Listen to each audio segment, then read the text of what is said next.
Bienvenidos a un nuevo análisis. Hoy tenemos sobre la mesa un solo artículo, pero es de esos que al tirar de un hilo, tejen un tapiz geopolítico entero. Desde luego. El titular parece sencillo. China condena la posibilidad de que Estados Unidos imponga aranceles al petróleo que llega a Cuba.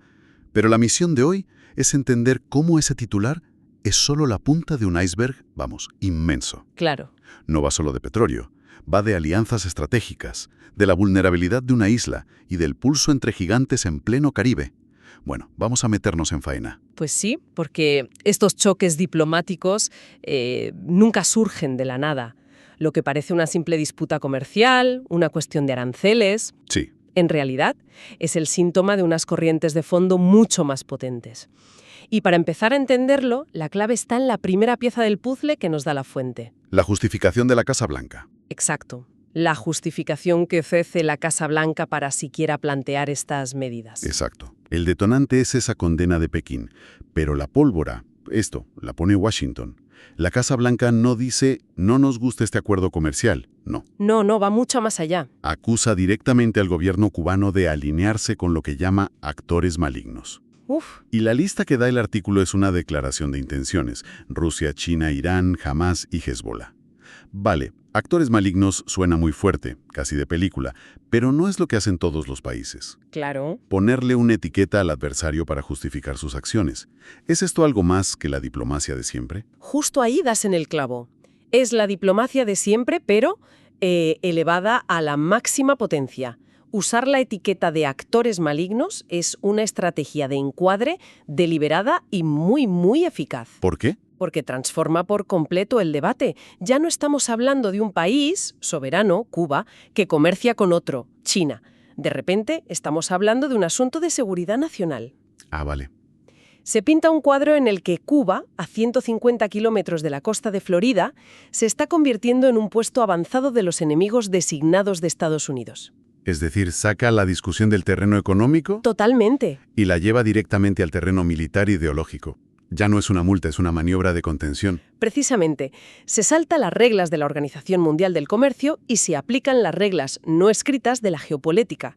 Y esto, por supuesto, no es nuevo. Claro. Es la continuación de una política exterior estadounidense hacia Cuba que lleva más de 60 años en marcha, pero actualizada al siglo XXI. Ajá. Ya no es la lucha contra la expansión del comunismo soviético.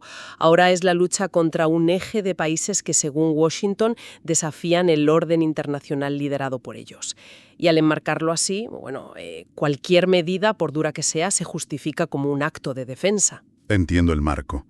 Pero, si esta es la estrategia de Washington, ¿qué pinta China en todo esto? ¿Por qué se mete en un jardín que geográficamente le queda tan lejos? ¿Es solidaridad ideológica? ¿Es negocio?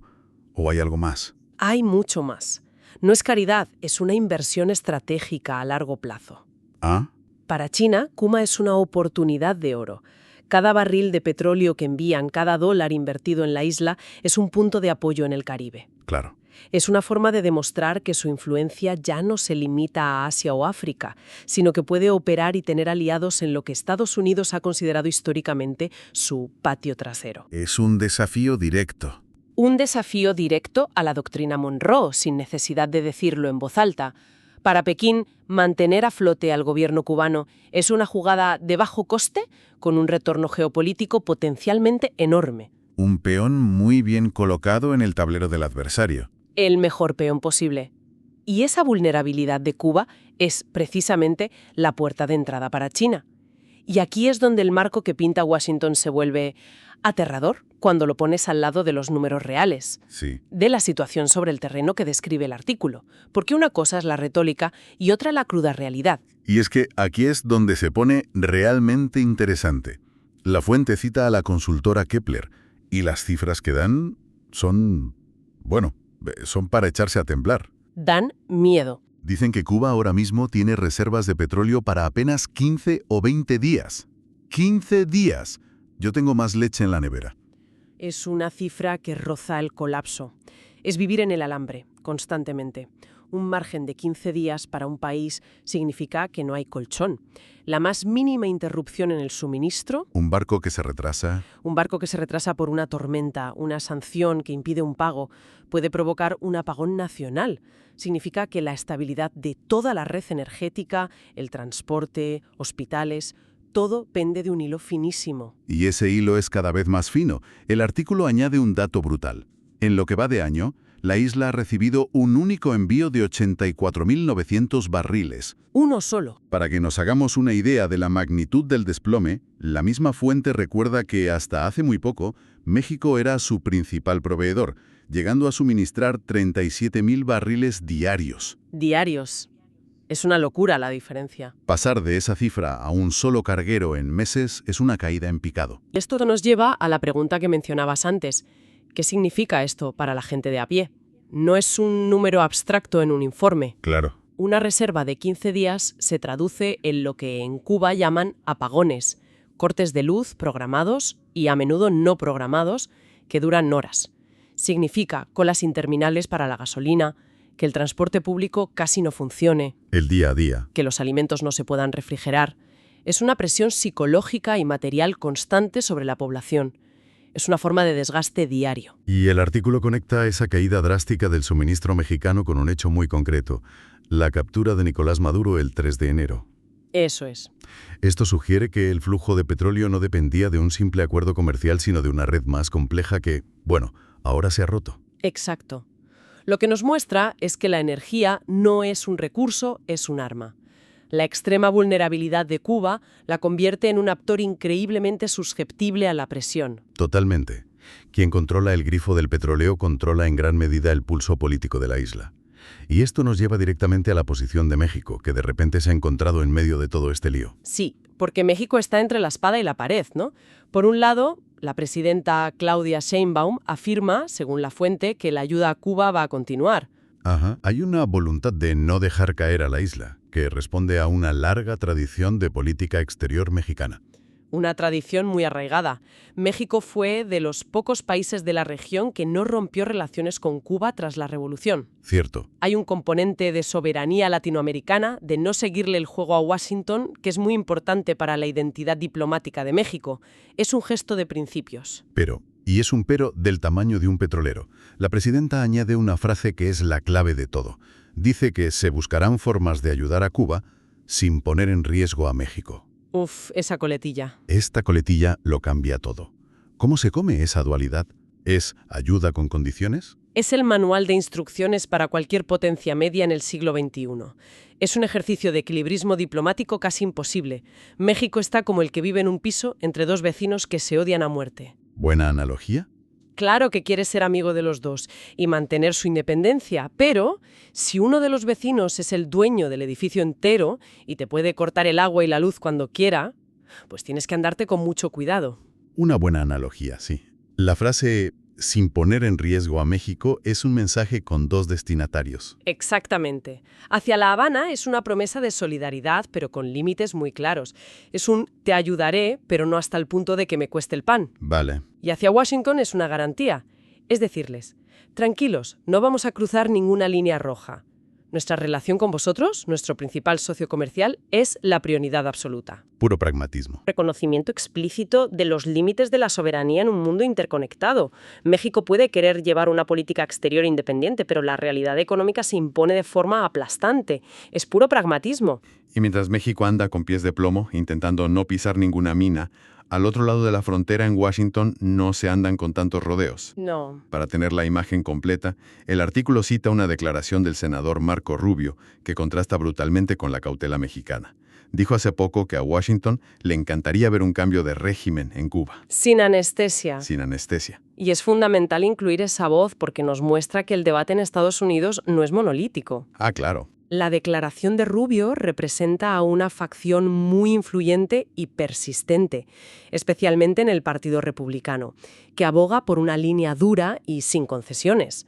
O sea que no es solo... Mientras la administración actual puede utilizar un lenguaje más diplomático sobre sanciones y actores malignos, hay voces muy poderosas cuyo objetivo final, declarado abiertamente, es la caída del gobierno cubano. O sea que no es solo política exterior, también es política interna. Totalmente.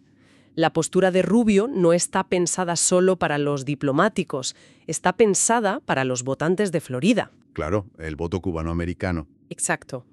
La política hacia Cuba es un tema central para una parte importante de ese electorado, un grupo demográfico que puede decidir elecciones presidenciales. Por lo tanto, las acciones de cualquier gobierno estadounidense están condicionadas no solo por la geopolítica global y la influencia de China, sino también por la necesidad de ganar votos en un estado clave. Es que esto añade otra capa de complejidad y hace que la política sea a menudo menos racional y más pasional. Mucho más. Vale, vamos a intentar juntar todas las piezas de este rompecabezas, porque es complejo de narices. Venga. Tenemos a China, que envía petróleo a Cuba no por caridad, sino como una jugada maestra de ajedrez geopolítico, para ganar influencia a las puertas de Estados Unidos. Tenemos a Estados Unidos, que responde no con un simple arancel, sino enmarcando a Cuba como un aliado de sus peores enemigos, justificando así una posible escalada de presión. En medio, una Cuba con el agua al cuello, con reservas de energía para sobrevivir apenas 2 semanas, lo que la hace extremadamente vulnerable y dependiente. Luego está México, intentando hacer malabares para mantener su histórica solidaridad con la isla sin provocar la ira de su socio comercial del norte, del que depende su economía. Y para rematar, dentro de Estados Unidos, voces influyentes que dejan claro que el objetivo final no es solo presionar, sino directamente provocar un cambio de régimen. La síntesis final es esa. La crisis del petróleo en Cuba es un microcosmos perfecto de las tensiones globales del siglo XXI. Sí. Es un pequeño escenario caribeño donde chocan las placas tectónicas de las grandes potencias. El talón de Aquiles de Cuba, su dependencia energética, la ha convertido en el tablero de juego del pulso estratégico entre Estados Unidos y China. Es tremendo. Cada barril de petróleo que llega a sus puertos no es solo combustible. Es un acto de desafío político, una herramienta de presión o un salvavidas lanzado por un nuevo patrón global.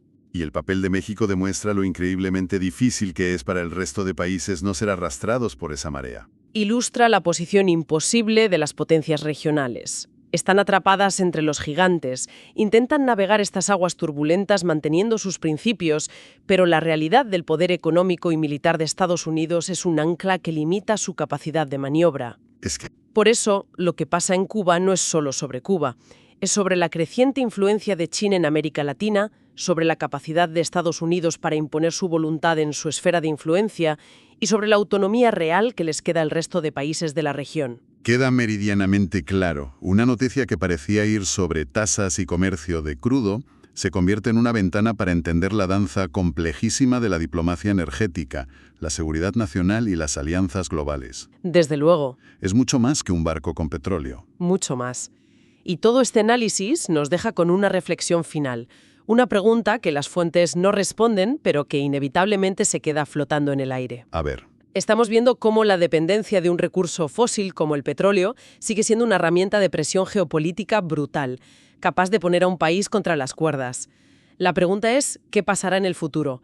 A medida que el mundo transita hacia nuevas fuentes de energía, ¿creemos de verdad que estas dinámicas de poder van a desaparecer? Buena pregunta. ¿O simplemente veremos cómo se adaptan? Y el litio para las baterías, las tierras raras para los chips o el hidrógeno verde se convierten en las nuevas palancas de influencia con las que los gigantes del mañana someterán a los demás.